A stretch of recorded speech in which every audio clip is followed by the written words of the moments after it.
Hey guys! We'll guide you through how to update drivers in Windows 11. Let's get started. Firstly, it's a good thing to make sure you got the most up-to-date version of Windows 11 itself. To go and do that all, you need to click on the Start button in the bottom left of your taskbar, and then you click on Settings.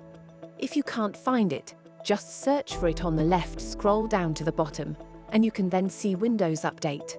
Click here and press Check for updates, and make sure you've got the most up-to-date version of Windows 11.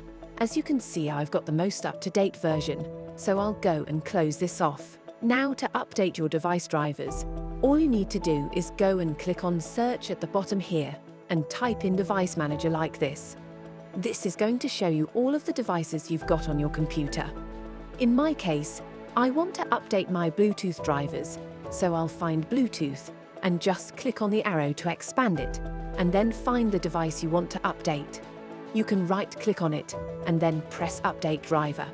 You can then choose if you want to manually search, or just do an automatic search, which I'll do, and it'll then go and install the drivers if there are any available updates. In my case, there aren't any updates, as you can see it saying it was already installed and it had the latest update. Subscribe to Elite IT Team for more tech tips. If you have found this tutorial helpful, don't forget to give it a thumbs up and hit that notification bell so that you never miss an update. Thanks for tuning in, and until next time.